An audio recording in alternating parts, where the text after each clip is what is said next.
Jesus, o meu computador aqui não ligou não, Pedrinho. Vê aí. Isso.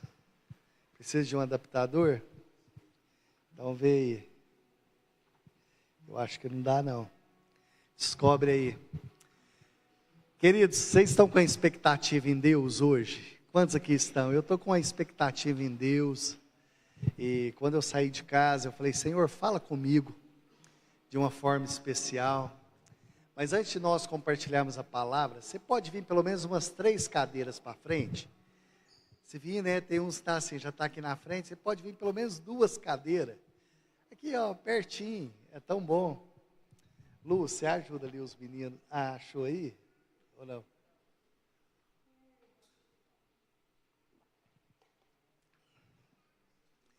E só para me abrir aqui o computador. Pessoal, eu vou deixar meu celular ligado, que eu vou precisar dele aqui, para mim compartilhar algo com vocês, tá bom? Então, por isso que eu vou estar com o celular aqui. Eu quero ler algo aqui no celular que eu separei. E eu tenho certeza que Deus vai falar com vocês da mesma forma que tem falado comigo. E o Josiel não está aí não, né? Eu deixei aqui hoje a extensão. Ah, tá aí? Eu deixei a extensão ali, ó. Talvez. Não, parece que não encaixou lá. E eu acho que agora vai dar, né? Vamos ver. Ligou. Ligou, como diz o Dom. Ligou, papai, ligou. E agora deu aqui. Vamos lá. Queridos, eu queria convidar vocês a abrirem comigo no livro de Lucas, capítulo 24. Lucas 24. É um texto, assim, bem conhecido das Escrituras, mas ao mesmo tempo, assim, algo sobrenatural. Eu gosto muito desse texto, né? Eu também vou abrir minha Bíblia aqui. Lucas, capítulo 24, no verso 13, fala de algo, assim, tremendo para a sua vida e para a minha vida. E eu acho muito interessante esse texto, porque ele conta a história de 2 discípulos, né, que estavam a caminho de Emaús. E esses discípulos, né, eles têm uma experiência sobrenatural. E eu acho muito interessante esse texto. Abri aqui, glória a Deus. Vocês acharam ou não, pessoal? Achou? Vamos lá? Vamos lá. Eu vou ler aqui na minha Bíblia, né? Não sei se você está aí. Nós vamos ler até o versículo 35, pessoal, mas eu vou só começar a ler e eu vou parar, porque eu quero compartilhar algo com vocês. Aqui fala assim: naquele mesmo dia, 2 deles estavam de caminho para uma aldeia chamada Emaús, distante de Jerusalém, 60 estádios. E iam conversando a respeito de todas as coisas que sucederam naquele tempo. Aconteceu que, estando conversando e discutiam Aconteceu que, enquanto conversavam e discutiam, o próprio Jesus se aproximou deles e iam com eles. Os seus olhos, porém, estavam como que impedidos de reconhecer. 17. Então perguntou Jesus: que é isso que vos preocupa? De que ides tratando à medida que caminhais? Eles pararam entristecidos. Um, porém, chamado Cleopas, lhe respondeu dizendo: é o único, porventura, que, tendo estado em Jerusalém, ignora as ocorrências desses últimos dias? E ele lhe perguntou: quais? Explicaram o que lhe aconteceu a Jesus o Nazareno, que era varão, profeta, poderoso em obras e palavras diante de Deus e de todo o povo. E como os principais sacerdotes e as nossas autoridades o entregaram para que condenasse e fosse morto e crucificado. Ora, nós esperávamos que ele havia de redimir todo Israel. Nós esperávamos. Guarde bem essa palavra. Nós tínhamos uma expectativa. Senhor, nós queremos orar, queremos te agradecer por essa noite, por cada irmão que está aqui nesse lugar. Que o Senhor fale ao nosso coração. Tira de nós, meu Deus, toda preocupação, toda ansiedade, em nome de Jesus. Pessoal, só para nós nos sintonizarmos aqui na história, Jesus havia morrido, ressuscitado, mas havia 2 discípulos e havia uma palavra de Deus sobre a vida daquele povo. O Senhor falou assim, ó, permanecei em Jerusalém. Havia uma palavra para permanecer. Mas aqueles 2 discípulos, eles saíram de Jerusalém e eles foram rumo a Jericó. Jericó significa batalha pesada. Alguém que tem enfrentado alguma batalha pesada nesses dias, pessoal? Sabe o que nos leva a enfrentar batalhas pesadas? Quando nós saímos de Jerusalém, o lugar da promessa, e nós vamos rumo a Jericó. A Bíblia fala que eles desciam para Jericó. E eu coloquei o título da palavra. Quem está lá no Data Show? Só para mim. Quem está lá? Eu não estou vendo. Ah, é o Enzo. Olha só, como superar as decepções. Você já parou, né? Eu estava vendo o Pedrinho falar aqui, né? A hora que o Pedrinho começou a comentar, falar que nós decepcionamos, nós já fomos decepcionados. A hora que o Pedrinho começou a falar, eu falei assim, será que o Pedrinho vai pregar a minha palavra hoje, né? E todos nós sofremos decepções na vida, porque nós criamos expectativa. Aqueles 2 discípulos que estavam ali a caminho de Emaús, eles tinham uma expectativa no coração, eles falavam assim, nós esperávamos. O que é isso? Uma expectativa. Um tempo atrás eu li um livro chamado A Maldição das Expectativas. E toda vez que nós criamos expectativas, e essas expectativas, elas não são supridas, pessoal, isso é um problema dentro de nós, porque nós temos expectativa. Talvez nós estamos passando por um problema, e nós criamos uma expectativa, fulano vai me ajudar, Beltrano, e às vezes aquilo não acontece da forma que está dentro do nosso coração. E nós criamos uma ilusão, nós criamos uma expectativa, e aquilo não é suprido. E toda vez que nós somos frustrados, né, nós somos decepcionados, isso é um problema na nossa vida. E isso nos separa de Deus. Sabe o que nos separa de Deus, pessoal? Primeira coisa, tem alguns Ds que não é de Deus. Primeiro, dúvida, decepção, desilusão. Então, tem alguns Ds, né, que vai criando dentro do nosso coração. E esses discípulos, então, eles tinham o quê? Algumas expectativas dentro deles. E isso não foi suprido. Eu fico olhando, né, tem uma história de um homem chamado Asaf, está lá no livro de Salmo, capítulo 73, depois vocês podem ler. Asaf, ele era um ministro, era um homem que servia no templo, ele ministrava louvor na casa de Deus, mas esse homem começou a olhar para um lado, olhar para o outro, ele via o ímpio prosperar, ele olhava para um lado, olhava para o outro, e aí você começa a perceber que esse homem começou a ficar frustrado, falar assim, olha, eu sirvo a Deus, eu estou na casa de Deus, mas eu olho o ímpio prospera, o ímpio tem carro, o ímpio tem casa, e eu que estou aqui na casa de Deus, nada acontece na minha vida. Mas algo que me chama atenção na vida de Asaf ele fala assim, até que eu entrei na presença do Senhor, até que eu fui para a casa de Deus, e eu comecei a perceber qual que é o final da vida dessas pessoas. Sabe, queridos, uma das coisas que nós não podemos é desviar o nosso olhar da presença de Deus. Nós precisamos estar o quê? Firme no autor e consumador da nossa fé. E eu coloquei algumas coisas, né, que a decepção. Como que uma pessoa decepcionada, ela se comporta? Olha só que interessante. Coloca para mim. Agora, quais são os sintomas, né, de uma pessoa decepcionada? E é muito simples, pessoal. Você começa a perceber quando uma pessoa está decepcionada. Tem pessoas que decepcionam, não só na igreja, mas decepciona no trabalho, decepciona na escola, decepciona na vida profissional, decepciona no casamento, decepciona no relacionamento. Eu já vi pessoas falar assim, não, o dia que eu arrumar uma namorada, eu vou ser a pessoa mais feliz do mundo. Vocês acham que vai ser, pessoal? Não vai. Não, o dia que eu casar, eu vou ser a pessoa mais feliz do mundo. Você acha que essa pessoa vai ser a pessoa mais feliz do mundo? Mas esquece que vai ter uma só. Não, mas esquece. Mas o que acontece, né, pessoal? Às vezes a pessoa fala, não, o dia que eu caso, não, o dia que eu tiver um filho, eu vou ser a pessoa mais, você acha que vai ser a pessoa mais feliz do mundo, pessoal?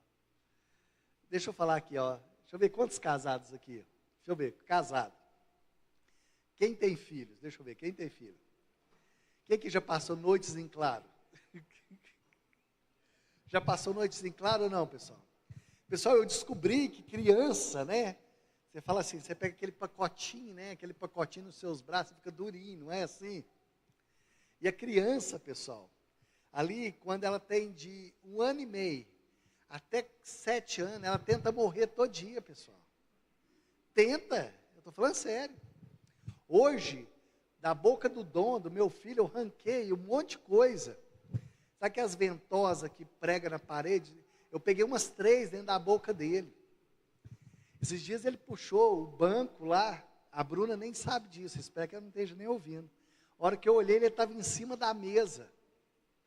E a mesa alta, ele cantando assim, pé, pé, pé, roda, roda, roda.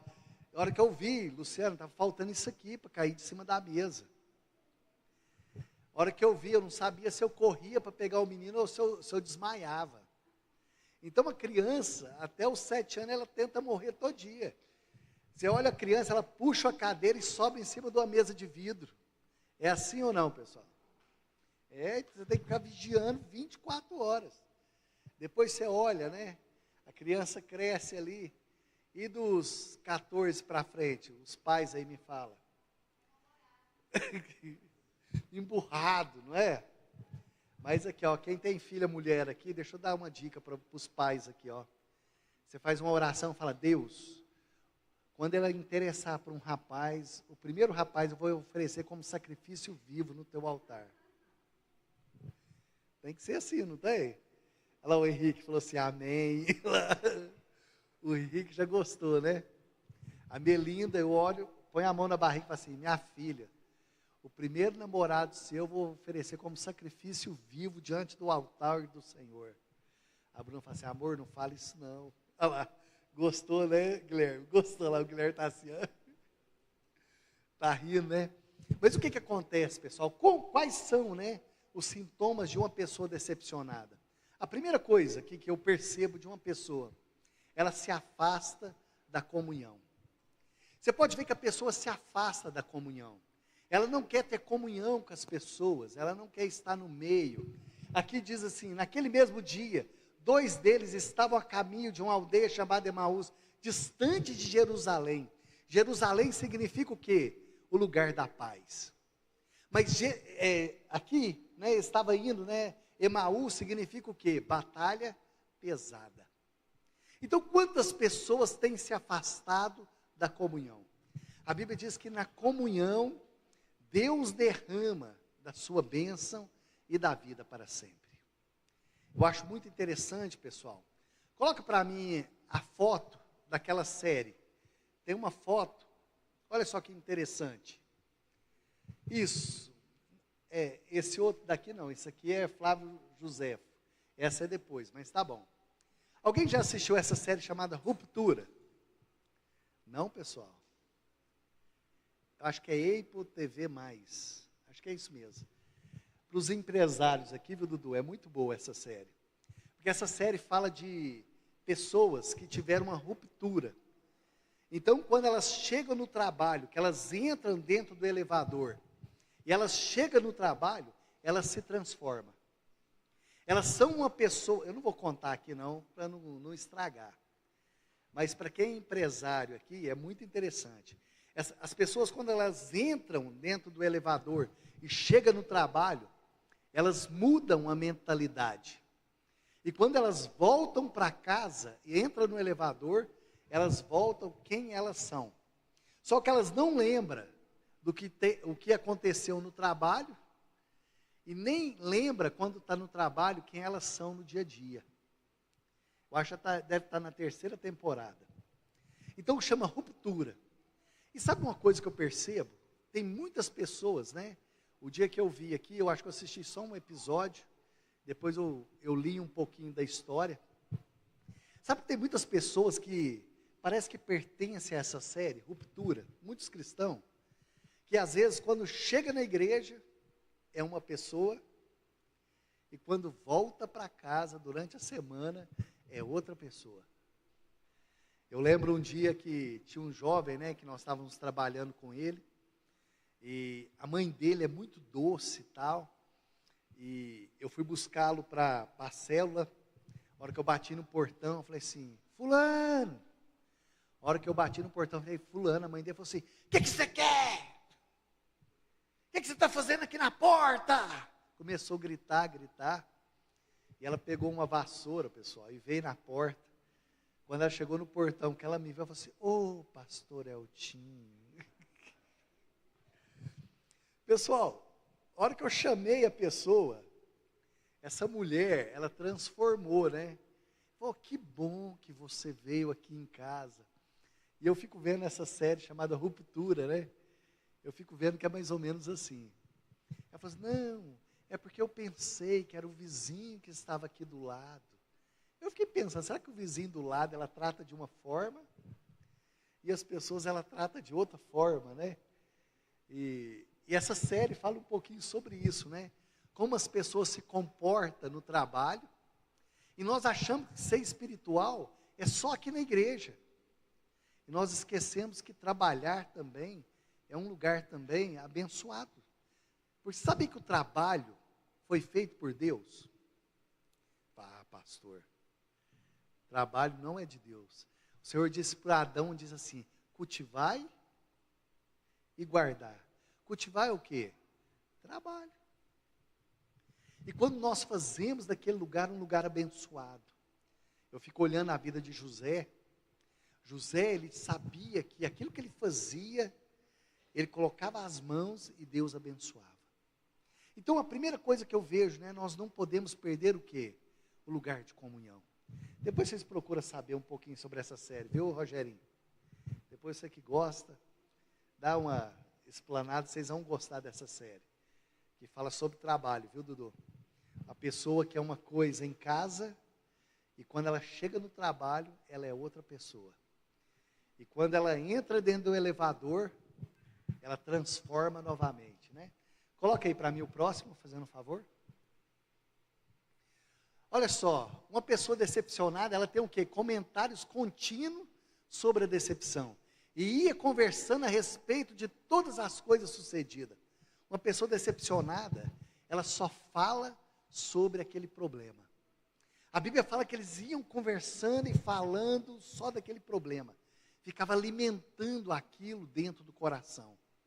Eu lembro a história de Ana, né? 1 Samuel, capítulo 1 ali, que fala sobre uma mulher que ela entrava ano e saía ano, e nada acontecia na vida dela. Mas a Bíblia fala que ela sempre falava das mesmas coisas. Por quê? Porque ela estava decepcionada. Porque ela não conseguia alcançar o que ela queria. Ela não conseguia ver que ela era uma mulher amada, né? O seu marido Eucana dava porção dobrada.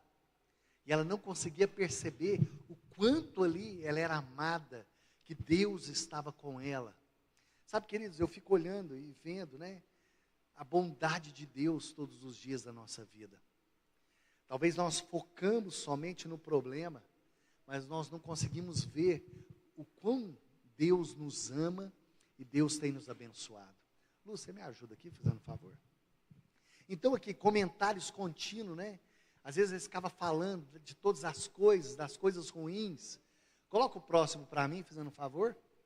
Uma pessoa decepcionada perde a percepção de quê? Da presença de Deus.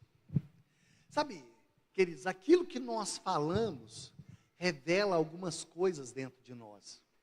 Você já percebeu? Aquilo que você fala, eu coloquei aqui algumas coisas, né?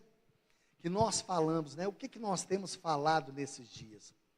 Aquilo que nós falamos revela algumas coisas. A primeira coisa, aquilo que você fala revela o seu nível de conhecimento de Deus. Talvez nós não sabemos o nível de conhecimento que nós temos de Deus. Queridos, deixa eu só fazer uma pergunta para vocês aqui.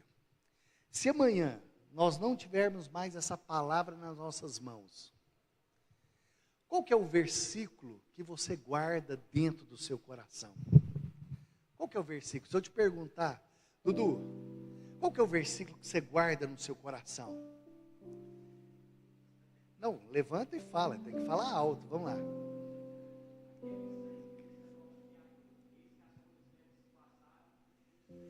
Tudo se fez novo. Aninha, você. Não, então levanta, vamos lá.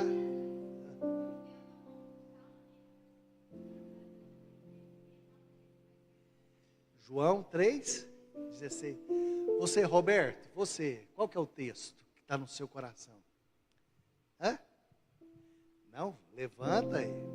Senão não tem sentido, fala alto.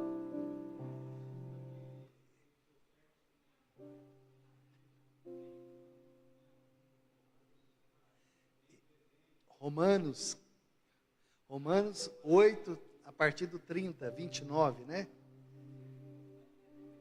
30, 31 e tal. Rogerinho, você.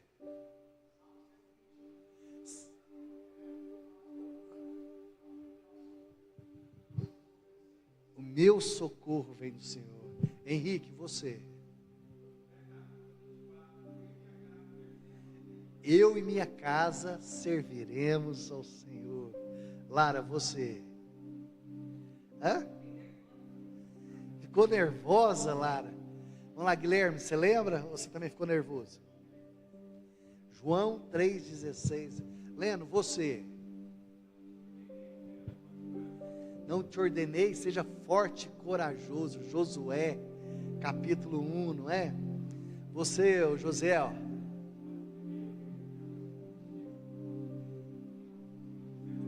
Todas as outras coisas vos serão. Betânia, você lembra?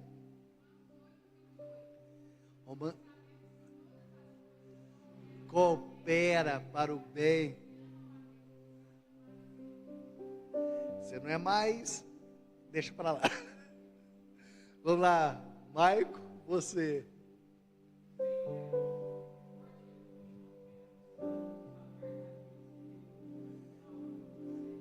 Naum 1:7. Vamos lá?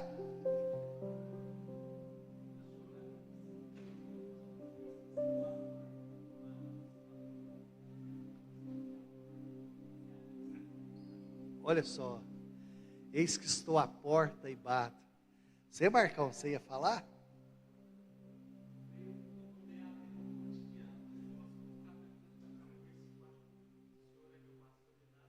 Isso, Salmo 23. Daniel. Eleva os meus olhos para os montes, né? De onde me virá o meu socorro? Neire. Grita aí, Neire. A sombra do Onipotente descansará. Ele dirá: Tu és meu Deus, meu refúgio, a minha fortaleza. 1000 cairão ao meu lado, 10.000 à minha direita, e eu não serei abalado. Sabe, queridos, a Vanessa quer falar? Isaías 53, homens de dor, né?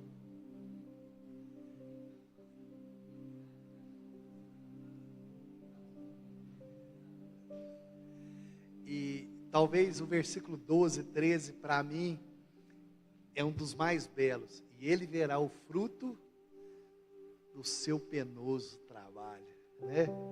E ele verá o fruto do seu penoso trabalho. Sabe, queridos, eu estava falando na célula quinta-feira, eu contando a história, né?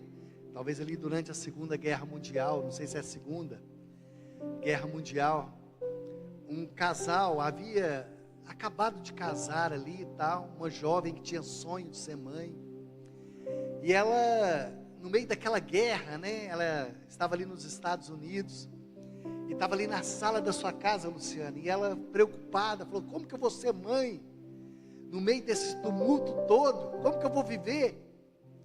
E aí ela falou assim: não, e o marido dela falou: não, eu quero ser pai, e ela falou: não, não tem como.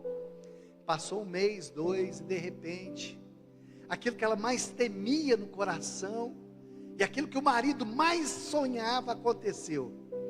Ela ficou grávida. E ela sentada ali na sala, colocou as mãos para o céu e falou: Deus, como que eu vou ser mãe? Como que eu vou criar meu filho no meio dessa guerra? E ela começou a chorar, era o dia da Páscoa. Ela olhou para o céu e falou: Deus, como que eu vou criar meu filho no meio da guerra? Ela sentou, havia um piano, ela era pianista, começou a tocar o piano. E talvez ela escreveu um dos hinos mais belos que existe até hoje. Sabe que ela começou a escrever, pessoal? Porque Ele vive. Eu posso crer no amanhã. Talvez é um dos hinos mais belos que nós cantamos, mas nós não sabemos a história. Surgiu do coração de uma jovem que tinha medo de criar o seu filho no meio da guerra. E ela começa a dizer: porque Ele vive, eu posso crer no amanhã. Porque Ele vive. Eu sei que o meu Redentor, Ele vive. Eu posso crer no amanhã. Sabe, queridos, às vezes, no meio do desespero, da angústia, nós olhamos para o Senhor e falamos: Senhor, eu sei que o Senhor pode todas as coisas. Eu sei que o Senhor pode todas as coisas. Eu sei que basta uma palavra do Senhor. Aquele que é poderoso para fazer infinitamente mais do que pedimos ou pensamos. Aquele que pode curar as minhas decepções. Sabe, queridos, às vezes nós somos decepcionados com pessoas. Sabe por quê? Nós confiamos, nós depositamos confiança, nós investimos e de repente nós somos decepcionados. Mas não é sobre a outra pessoa, é sobre nós. Sabe por quê? Porque nós acreditamos que o Senhor pode mudar. Outra coisa que eu coloquei aqui. Coloca o quarto para mim, fazendo favor. Uma tristeza profunda. Sabe, queridos, às vezes nós colocamos a cabeça no travesseiro e falamos: Senhor, o Senhor pode mudar essa circunstância. Talvez você chegou aqui hoje com o coração triste, talvez decepcionado, angustiado, talvez uma tristeza no coração, mas o Senhor pode mudar todas as coisas, amém? Outra coisa que eu coloquei para nós meditarmos aqui, lançando, uma pessoa decepcionada, ela lança a culpa sobre terceiros. Ele perguntou: quais? Eles explicaram: o que aconteceu a Jesus o Nazareno, varão, profeta? Olha só, Jesus nunca falou que era profeta. Jesus nunca falou que era sacerdote. Jesus, ele disse que ele era filho de Deus. Sabe, queridos, às vezes nós lançamos a culpa sobre as outras pessoas. Isso está acontecendo porque fulano, isso está acontecendo porque ciclano. Sabe a síndrome de Adão? A mulher que tu me deste.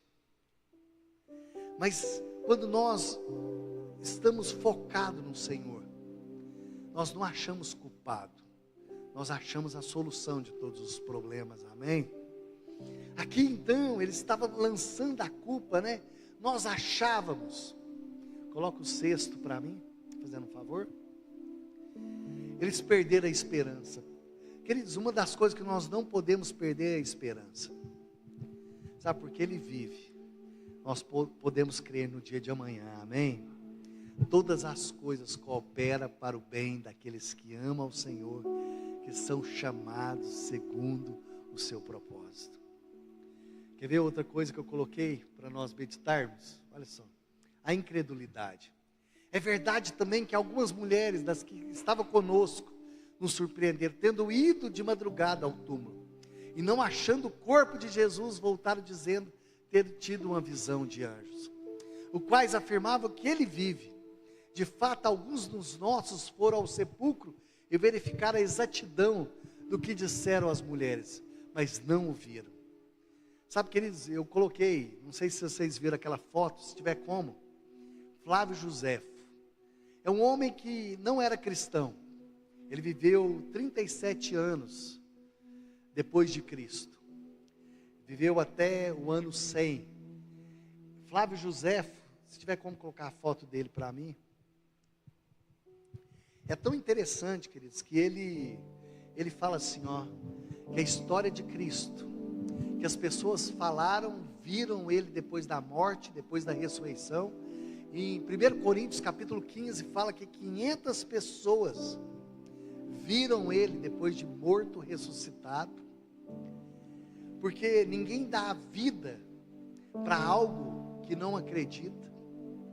Eu acho tão interessante, queridos, porque Jesus, quando ele estava no meio da multidão ali, ele multiplicou pães, ele curou paralíticos, ele ressuscitou mortos, ele fazia algo no meio da multidão. Mas olha aqui para mim, mas depois que ele morreu e ressuscitou, ele apareceu somente para discípulos. Sabia disso? Quando ele morre e ressuscita, em João capítulo 20, ele aparece para quem? Para Maria Madalena, que era o quê? Uma discípula. Depois ele aparece a 2 discípulos a caminho de Emaús. Eles eram o quê?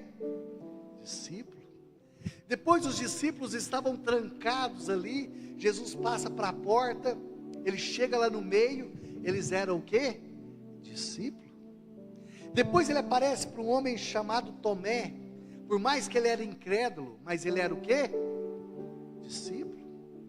Depois em Pentecoste ele aparece para quem? Os discípulos. Depois que ele morreu e ressuscitou, ele apareceu para quem? Somente para discípulos. Milagres é para a multidão, o sobrenatural é para a multidão, mas a presença dele é somente para discípulo. Somente discípulo consegue entender a presença do Senhor. Se você pegar, Jesus ele apareceu por 8 vezes, é citado na Bíblia, e as 8 vezes é citado que ele aparece somente para discípulos. Quando havia 500 pessoas, era 500 o quê? Discípulos. Então ele aparece aonde? Somente para discípulos. Quando estava ali em Pentecoste, 120 pessoas orando, era o quê? Discípulo. Então o que eu percebo na Bíblia? Os milagres é o quê? Para a multidão. O sobrenatural é para a multidão, mas a presença de Jesus é somente para discípulo. Você já percebeu isso na Bíblia? Que somente os discípulos é que viram a presença do Senhor. Ele aparece para Maria, ele aparece para 2 discípulos a Emaús, ele aparece para aqueles que estão trancados ali com medo, mas era discípulo, aparece para Tomé, mas todos eram o quê? Discípulo.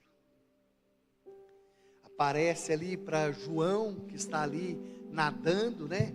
Decepcionado, ele aparece para João na praia, e ele fala assim: João, tu me amas? Mas era o quê? Discípulo. A presença de Jesus é para discípulos, aqueles que seguem, aqueles que amam. Milagre é para quem? Para a multidão, mas a presença para discípulo. Você vai ver as 9 vezes que Jesus apareceu, foi somente para os discípulos. Quando ele aparece em 1 Coríntios capítulo 15, para 500 pessoas, mas lá fala que são 500 discípulos. Quem já tinha percebido isso na Bíblia? Que ele aparecia somente para discípulos, mas os milagres eram para todos, mas a presença dele é para discípulos.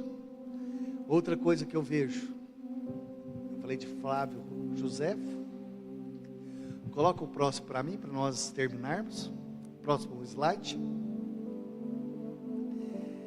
Eles perderam a fé nas Escrituras. Ele vem falando ali que eles haviam, né? E Jesus começa a citar ali Moisés, tal, e desperta algo no coração deles.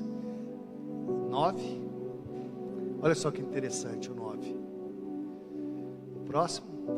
A insensibilidade, eles não conseguiram perceber a presença de Jesus, eles não conseguiam perceber que o Senhor estava com eles. Agora, o próximo, Enzo. Agora Jesus ele entra na situação, amém? Quando Jesus ele entra, olha só, toda circunstância é mudada. Aqui diz, então, disseram um ao outro, porventura não nos ardia o coração, quando ele pelo caminho falava. Queridos, quando o Senhor fala ao nosso coração, a circunstância é mudada. Quando você consegue perceber a presença do Senhor. Então aqui, agora não tem aí, eu vou citar. O que acontece? Qual foi a primeira coisa que Jesus ele fez na vida desses discípulos?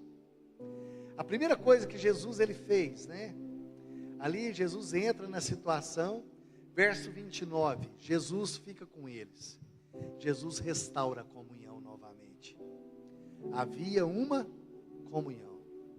Queridos, uma das coisas que nós não podemos perder é a comunhão.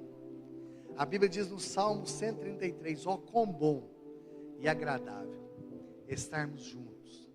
É como um óleo precioso sobre a barba de Arão, é que desce até a orla, é como o orvalho de Hermon sobre os montes de Sião, porque ali o Senhor ordena a bênção e a vida para sempre. Outra coisa que Jesus ele restaura na vida deles, Jesus abriu os olhos. Jesus abriu os olhos e eles viram que era Jesus. No verso 33, eles voltam para Jerusalém, o lugar de paz e de comunhão. Então quando a gente olha, né, como que o Senhor faz? Ele restaura o meu e o seu coração. A presença dele é para quem? Discípulos. Milagres é para quem? Para a multidão. Mas a presença dele é somente para discípulo. Eu queria te convidar a ficar de pé. Vamos ficar de pé. Eu queria fazer uma dinâmica de fé.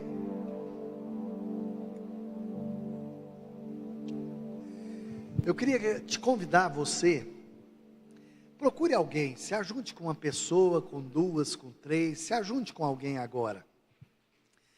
Se você puder colocar a mão sobre o ombro dessa pessoa, procure alguém. Se você vê alguém sozinho, chama essa pessoa para perto de você agora, para nós estarmos orando. Isso, vamos estar orando, agradecendo a Deus, né? Falar, Senhor, que a presença do Senhor esteja sobre nós, que a presença do Senhor esteja sobre a nossa vida, sobre a nossa casa, sobre a nossa família. Que o Senhor esteja nos levando a um caminho cada vez maior. Sabe, queridos, comece a orar pela vida dessa pessoa agora. Fala, Senhor, esteja curando toda decepção, toda frustração, seja tirada do nosso coração. Mas que o Senhor traga cura sobre nós, o Senhor traga restauração sobre o nosso coração, sobre a nossa vida. O Senhor esteja trazendo cura, meu Deus, no nosso coração nessa noite. Que toda frustração seja tirada, que toda angústia seja tirada do nosso coração, mas que o Senhor esteja falando nessa noite de uma forma sobrenatural. Que o Senhor fale ao nosso coração, tira de nós, meu Deus, toda angústia, toda preocupação, mas que o Senhor fale conosco nessa noite. Queremos ir até a presença do Senhor, como foi declarado aqui nessa noite, meu Deus. Que diremos, pois, à vista dessas coisas? Se Deus é por nós, quem será contra nós? Como a Betânia declarou, meu Deus, que estou bem certo que nem a vida, nem a morte, nem a perseguição, nem a fome, nem a nudez, mas sobre todas essas coisas nós somos mais do que vencedores, por meio do Senhor que nos amou. Sabe, Deus, que nessa noite o Senhor vem com o teu bálsamo, tira de nós, Senhor, toda ansiedade, tira de nós toda preocupação, tira de nós, meu Deus, toda angústia, mas que essa noite seja uma noite de resposta, seja uma noite de resposta. Aleluia. Você pode dizer ao Senhor, querido,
Tira de nós, Senhor, toda decepção, toda frustração, mas que nós venhamos a seguir o propósito e a comunhão que o Senhor tem para cada um de nós, em nome de Jesus. Queridos, olhe para a pessoa do seu lado e fala assim: a presença do Senhor é para você.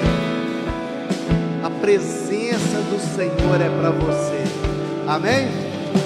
O Senhor te abençoe e te guarde, em nome de Jesus.